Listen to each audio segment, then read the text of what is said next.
Marhay na aldaw sa Indogabos, mapagpalang araw sa inyong lahat at magandang buhay mga mag-aaral sa Pilipino. Ako si Ginoong Oriel Hubilla ang makakasama ninyo sa inyong pag-aaral. Ikinagagala ko na narito kayo ngayong hapon. Pero bago ang lahat, tayo muna ay manalangin. Binibining Murillo, nariyan ka ba? Maaari bang pangunahan mo ang ating panimulang panalangin ngayong araw? O sige, sa ngalan ng Ama, ng Anak, Espiritu Santo. Amen. Sa ngalan ng Ama, ng Anak, Espiritu Santo. Amen. Maraming salamat sa iyo, Binibini. Ngunit bago tayo magsimula, narito ang ilang paalala sa ating talakayan. Una, makinig ng mabuti habang ako ay nagsasalita o nagsasalita ang iyong kamag-aral.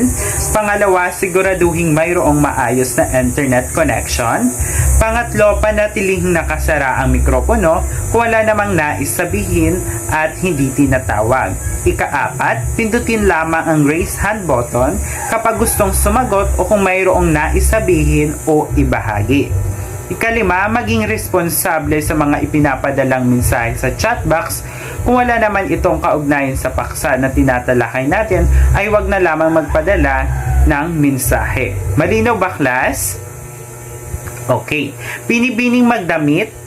Maaari bang ikaw na ang magtala o mag-screenshot ng mga nakadalo sa araw na ito at ipasa mo ito pagkatapos ng ating talakayan? Maraming salamat, Binibini. Kahapon, may ibinigay akong takdang aralin sa inyo. Maaari lamang na ipasa na ito sa aking ginawang Google Classroom upang madali ko itong makita. Siguraduhin na ipasa na ito dahil titingnan ko iyon mamaya. Ayan, naalala mo pa ba? Bago tayo tumungo sa ating susunod na paksa, sino ang maaaring makapagbigay ng huling tinalakay natin noong nakaraan? Sino? May gusto bang magboluntaryo? Wala? Magtatawag na lamang ako? Sige nga, Ginoong Amtiangco. Okay, maraming salamat, Ginoo, dahil kahapon ang ating tinalakay ay tungkol sa naturalismo at psikolohikal. Ano nga ulit ang naturalismo at psikolohikal? Binibining dilima? Napakahusay, Binibining dilima, dahil layo ng naturalismo na ipakita ng walang paghuhusga ang isang bahagi ng buhay. Nagbibigay pansin dito ang mga saloobin, damdamin, kilos at gawi ng mga tauhan. Gayon din ang psikolohikal na binibigyan nito ng markadong atensyon ng kaayusan, estilo o paraang artistiko at teksto. Ayan. Dahil alam na ninyo ang ating tinalakay kahapon, ngayon may ibabahagi akong 3 larawan upang inyong obserbahan o kilatisin kung ano nga ba ang tinutukoy sa larawan na aking itatampok. Malinaw ba? Naunawaan? Okay. Ayan, nakita ang larawan? Okay. Para sa unang larawan, ano ang inyong napansin? Sige nga, Binibining Rampas. Isang kwento. Sino pa? Wala na? Okay, dako naman tayo sa pangalawang larawan. Ano ang inyong nahinuha o napansin, class? Sige nga, Ginoo, ano iyon? Sino pa? Yung iba naman? Wala na? Okay, kung gayon, dumako naman tayo sa pangatlong larawan. Ano ang inyong naobserbahan sa larawan na aking ipinakita? Nariyan ba si Binibining Binamira? Sige nga, magaling, Binibini. May nais pa bang gustong bumahagi ng saloobin na inyong naobserbahan sa larawan? Okay, class, kung wala na, ang inyong ibinahagi na mga kasagutan ay tama sapagkat ito ay may kaugnayan sa paksang pag-aaralan natin ngayon. Okay class, ano sa tingin ninyo ang paksang ating tatalakayin ngayong araw? Binibining Barameda, ano iyon? Mahusay dahil ang paksang ating tatalakayin ngayon ay tungkol sa iba't ibang anyo ng panitikan. Ngunit bago tayo magpatuloy, narito ang layunin ng ating aralin. Sino ang gustong magbasa o may magbobolontaryo ba? Okay, kung wala, ako na lamang. Pagkatapos ng 30 minuto, inaasahan ang mag-aaral na A. Nakikilala at nasusuri ang kahulugan at pagkakaiba ng iba't ibang anyo ng panitikan. B. Nakapagbibigay ng pananaw o hinuha kaugnay sa maikling kwento, epiko at meto. C. Nakakabuo o nakabubuo at nakasusulat ng sariling halimbawa ng akdang pampanitikan sa Pilipinas. Okay. Sa sarili mong pag-unawa, class, sa inyo, ano ang panitikan? Okay, Binibining Morillo, sige nga. Napakahusay. Mukhang mayroon na kayong ideya sa ating paksa. Sa ating paksang tatalakayin na tungkol sa iba't ibang anyo ng panitikan. Ngunit ano nga ba ang panitikan? Ayan. Sino ang maaaring magbasa? Sige, Binibining Gonzales. Maraming salamat, Binibini. Bukod dito, nagsasalaysay din ang panitikan ng mga ideolohiya ng pamahalaan, lipunan at pananampalataya. Ito rin ay nagpapahayag ng karanasan may kaugnayan sa iba't ibang uri ng mga damdamin. Katulad ng pag-ibig. Ayan, relate ang iba dyan. Pangalawa, kaligayahan. Pangatlo, kalungkutan. Pag-asa. Pagkapuot. Paghihiganti. Pagkasuklam. Sindak. At pangamba. Ayan, ang panitikan ay may iba't ibang anyo at ngayon pag-aaralan natin ang 3 halimbawa ng pampanitikan. Ano nga ba ang mga ito? Ayan, ating itong tutuklasin. Una, maikling kwento. Pangalawa, epiko. At meto. Ngayon ating tuklasin kung ano nga ba ang maikling kwento. Sino ang maaaring magbasa? Okay, sige, Binibining Maika. Sige. Ayan, maraming salamat, Binibini. Bukod dyan, ito'y karaniwang natapos basahin sa isang upuan lamang. At ito'y nagdudulot ng aliw at karaniwang kapupulutan din ng mga aral sa buhay. Alam nyo ba, class, na sa Amerika, ang kauna-unahang lumikha at nagpakilala ng maikling kwento ay si Edgar Allan Poe na ngayon ay kilala nilang ama ng maikling kwento. Ayon nga sa kanya, ang maikling kwento ay isang akdang pampanitikang likha ng guni-guni at bungang isip na hango sa isang tunay na pangyayari sa buhay. Sa Pilipinas naman, si Deogracias A. Rosario ang tinaguriang ama ng maikling kwentong Tagalog. At siya ang may hawak na titulong ito. Tinawag rin itong dagli noong panahon ng mga Amerikano at ginagawa itong libangan ng mga sundalo at si Deogracias Rosario ay kanilang inspirasyon sa pagsulat ng maikling kwento noong panahon na iyon.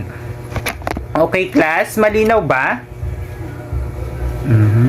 Okay, kung gayon ay dumako na tayo sa mga sangkap ng maikling kwento. Sino ang maaaring magbasa? Sige, ikaw na, Nak. Maraming salamat. Ang mga sangkap ng maikling kwento ay una, tagpuan. Ito yung mga pinangyarihan ng kwento. Pangalawa, tauhan. Sila yung nagpapaikot o nagbibigay buhay sa isang kwento. Pangatlo, banghay. Ito yung mga pangyayari o pagkakasunod-sunod ng mga kaganapan o pangyayari sa kwento. Ikaapat ay pananalita, ang buhay at diwa ng tauhan at ang mga pangyayari.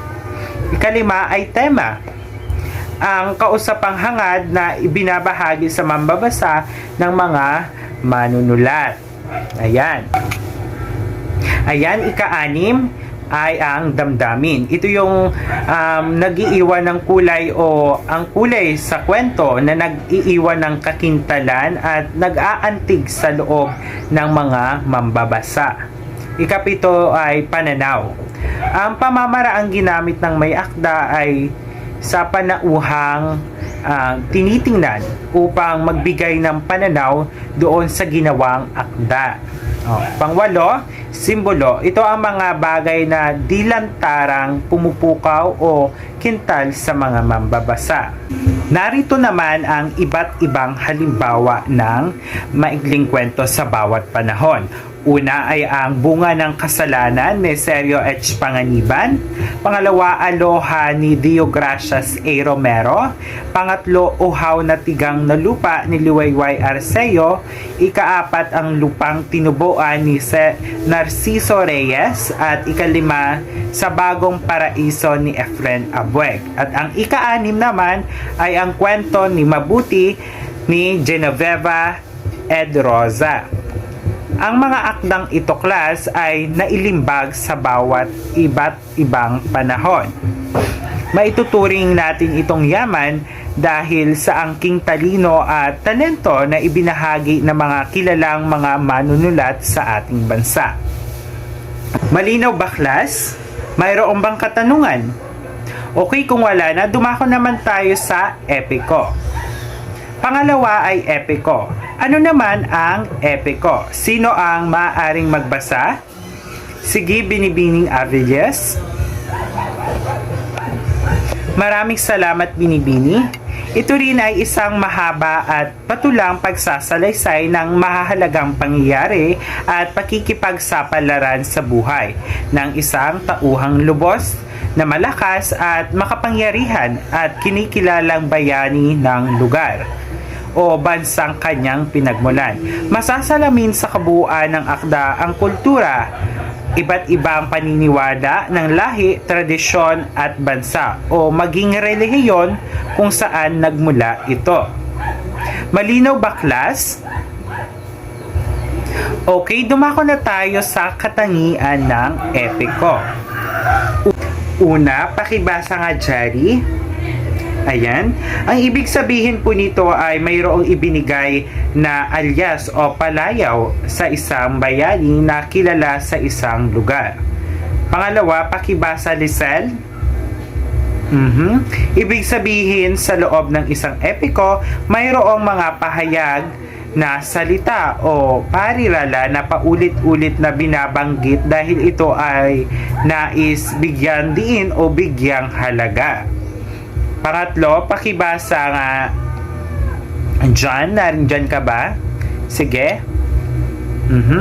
Dito naman ay isinasagawa ito upang magkaroon ng maayos na pagkakasunod-sunod o pagkakahati-hati ng mga pangyayari sa loob ng epiko.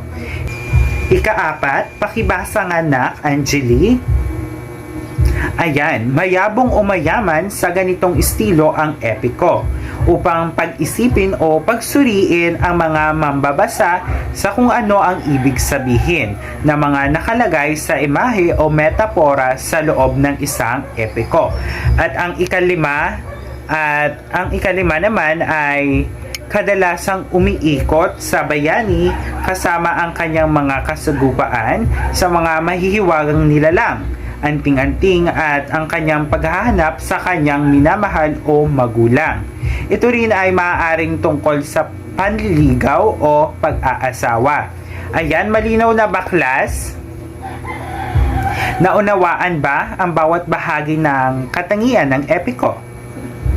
Okay, narito ang mga halimbawa ng epiko sa Pilipinas. Una ang Biag ni Lamang, epikong Ilocano. Pangalawa is Hudhod, epiko ng Ifugao. Pangatlo is Ibalon, epiko ng Bicol. Ikaapat ay Maragtas, epiko ng Visayas. Kalima ang Pantugan, epiko ng Mindanao. Ika-anim, Darangan, epiko ng Maranao. Kaapat, Indarapatra at Sulaiman, epiko ng Maguindanao. Pangwalo is Bidsara, epiko ng Mindanao. Ikasyam o pang-9, Tuwaang, epiko ng Mindanao. Ayan, natunghayan ninyo ang iba't ibang halimbawa ng epiko. Batid ko rin kung ang bawat akdang ito ay pamilyar sa inyo. Ano? Okay, ayan. Kung nais ninyong malaman ang iba't ibang epiko sa ating bansa ay maaari naman kayong magsaliksik pa. At dito, para mas maging malawak ang inyong kaalaman. Ano, class? Ayan, malinaw ba? May mga katanungan pa ba, class, tungkol sa epiko? Okay, kung wala na, dumako na tayo sa panitikang meto. Sino ang maaaring magbasa? Sige nga, Binibining Estaria. Okay, maraming salamat, Binibining Estaria. Karaniwang tinatalakay ng mga kwentong meto ay ang mga Diyos at nagbibigay ng mga paliwanag hinggil sa mga likas na kaganapan. Halimbawa na ang kung paano nagkaroon ng hangin o mga karagatan. May kaugnayan ang metolohiya sa alamat at kwentong bayan. Ayan, naunawaan ba ang ibig sabihin ng meto? Kung gayon, dumako na tayo sa kanyang mga katangian. Narito ang kanyang katangian. Narito ang ilan sa mga katangian ng mitolohiya. Una, ang kadalasang tema ay tungkol sa Diyos at Diyosa. Pangalawa, ang paraan ng pagkukwento ay matalinghaga o organisado ang pagsasalita o pagkukwento. Ikatlo ay ang may kapupulutan ng aral sa bawat kwento. Ayan, naintindihan ba ang katangian ng meto, class? Okay, magaling. Narito naman ang ilang elemento ng meto. Sino ang maaaring magbasa ng tauhan? Okay, sige nak. Ayan, thank you. Tauhan, ito ang gumaganap sa isang kwento. Maaaring ito ay bida o kontrabida. Pangalawa, sino ang maaaring magbasa? Sige nga, Binibining Jara, ikaw na. Maraming salamat. Dito sa tagpuan, makikitaan ng mga malinaw na kilos ang mga tauhan kung saan nangyayari ang mga pangyayari sa kwento. Kabilang dito ang kanilang mga hanap buhay, paraan kung paano mag-isip at takbo ng mga pangyayari. Ikatlo, sino pa dyan ang hindi nagbabasa? Sige nga, ikaw na, Carl. Banghay. Dito makikita ng maayos na pagkakasunod-sunod ng mga pangyayari sa akda. Ito rin ay binubuo ng mga sumusunod. Una ay panimula. Pangalawa is pagtataas ng mga pangyayari. Kumbaga nagiging kapanapanabik. Katlo is kasukdulan. Kaapat mababang pangyayari at resolution. Ikaapat, pakibasa nga na si Riza, sige. Ayan, tema. Ito ang gustong iparating ng kwento. At panglima ay ang aral. Dito matatagpuan ang mga aral na dapat makuha sa kwento. Ano? Naunawaan ba, class, ang mga elemento ng meto? May mga katanungan ba? Okay, kung wala na, narito ang mga halimbawa ng akdang mitolohiya sa Pilipinas. Ayan. Nakikita ba nyo? Nakikita ba ninyo? Ilan sa mga mitolohiya sa Pilipinas ay ang kwentong ng si Malakas at Maganda, ang kwento ni Mariang Makiling, pangatlo ang Serena at si Santiago ng Pagadian, ikaapat nang nagkaroon ng anak si Nawigan at Bunga ng Ifugao, ikalima ang kwento ni Bungan at Kingguan. At sa aking pagsasaliksik, aking rin nakita o napulot ang mitolohiya ng Romano, ang kwento ni Cupid at Psyche. Ilan sa mga sikat na tauhan sa mitolohiya ng ating bansa ay ang mga Diyosa na sina Mayari, Tala, Danan at marami pang iba. Naunawaan baklas? Ayan, natunghayan natin ang pagkakaiba ng tatlong anyo ng panitikan. Ngayon, malinaw na baklas? At naunawaan ba ng mabuti? Mayroon bang mga katanungan o paglilinaw? Kung wala ng katanungan, ngayon ako naman ang magtatanong sa inyo. May inihanda ako dito ang bunutan at pipili ako ng isa sa inyo upang bigyan ng puro ang aking ibibigay na katanungan. Maghanda! Nasa, nariyan ka ba? Okay. Para sa iyo, ano ang pagkakaiba ng maikling kwento, meto at epiko? Napakahusay! Mukhang meron na kayong naintindihan o natutunan sa ating tinalakay. Ngayon naman, titingnan natin kung naintindihan ninyo ang ating tinalakay. Dumako na tayo sa ating aktibidad. Hahatiin ang klase sa 2 pangkat.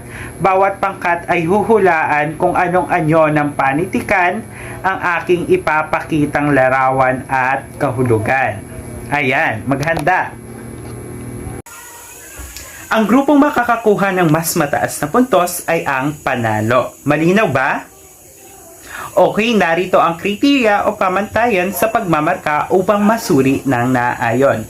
Una, bilis 35%, kalinisan 35% at pagkakaisa 30%. Kabuuan 100%. Malinaw ba, class? Okay, sino ang gusto nyong kayo na lamang ba magpapangkat sa inyo?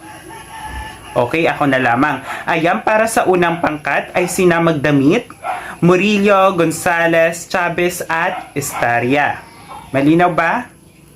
Okay, para naman sa pangalawang pangkat ay sina Dilima, Binamera, Bandino, Amchanco at Rampas.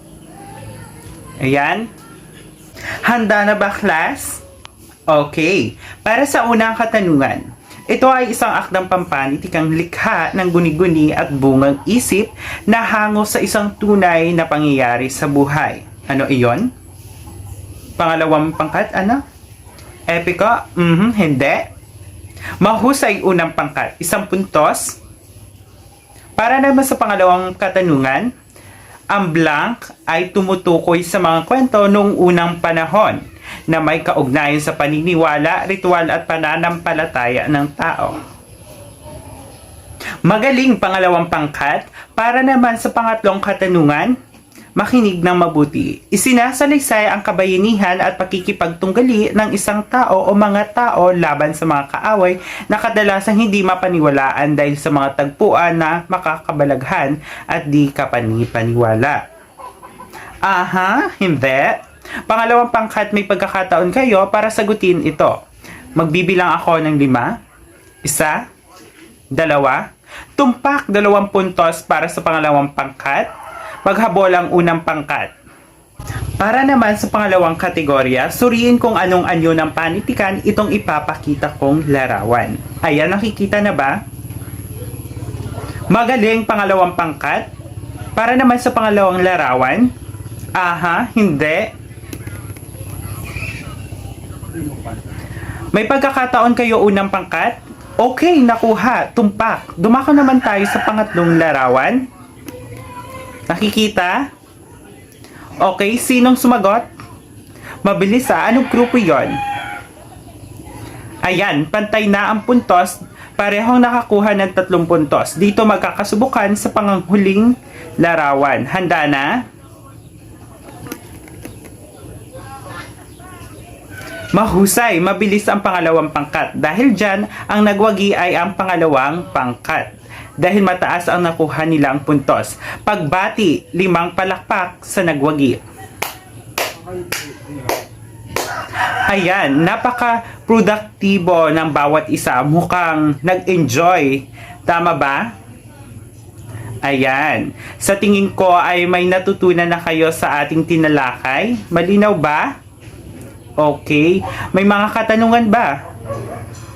Mga klarifikasyon o klarifikasyon? Okay, kung wala na, ako na lamang ang magtatanong sa inyo. Tinawag ko itong tanong ko, sagot nyo. Ngayon, may tanong ako. Ano ang kahalagahan at paano nakakatulong ang pagkakaroon ng panitikan sa ating bansa? Yes, Nak? Jezabel, sige nga. Nak, paki-unmute ang mic. Hindi ka namin naririnig. Ayan, meron na. Sige. Mahusay, Binibining Murillo. Alam mo, tama yung sinabi mo, Binibini. Dahil sa panitikan, ang mga tao ay nagbibigyan ng tulay sa nakaraan na maaari nilang isalamin sa kasalukuyang panahon. Kaya mas maiintindihan natin ang ating kultura at tradisyon at mas mabibigyan natin ito ng halaga. Ngayon, sino ang maaaring makapagbuod ng ating tinalakay ngayong araw? Yes, Diana. Sige nga. Maraming salamat, Binibining Diana. Batid kong may mga natutuhan na kayo sa ating tinalakay ngayong araw. Kaya lubos akong nagagalak sa bawat isa sa inyo. Mayroon bang mga tanong o paglilinaw? Kung wala na, maaari lamang na ihanda ang iyong cellphone o telepono sa WPS at sagutan ang maikling pagsusulit na aking ipapakita o ipapasa ko sa inyong GC. Malinaw ba, class? Ayan. Nakikita ba? Para naman sa ating panuto sa pagtataya, sagutan lamang ang mga sumusunod na katanungan at ipasa sa aking ginawang Google Classroom. Malinaw ba, class? Narito naman ang pamantayan sa pagmamarka sa pagpapaliwanag. Pakibasa ng anak, Jessa. Maraming salamat. Inyo na lamang ito i-screenshot at ipasa sa aking ginawang Google Classroom. Para naman sa ating takdang aralin, ayan, nakikita ba? Okay, dapat ang file ay nakalagay sa inyong nakalagay ang inyong pangalan upang madali ko itong mawari. Malinaw ba, class? Okay, inyo na lamang ito i-screenshot. Tapos na ba? Okay, maraming salamat. Ngunit bago ko tapusin ang talakayang ito, nais kong magbigay ng motibasyon, hindi kataga, ngunit mag-iiwan ng kakintalan sa inyong isipan. Dahil batid kong marami kayong pinagdadaanan ngayon, subalit lagi ninyong pakatatandaan na mayroong bunga lahat ng inyong paghihirap. Dahil isa sa mga sinabi ng aking guro, ang taong umaayaw ay di nagwawagi. At ang taong nagwawagi ay siyang di umaayaw. Padayon lang, class. Maraming salamat. Muli isang magandang araw sa inyong lahat, class. Salamat sa pakikinig. Naway kayo'y mayroong natutuhan sa ating talakayan. Hanggang sa muli nating pagkikita, mag-iingat kayong lahat. Maraming salamat.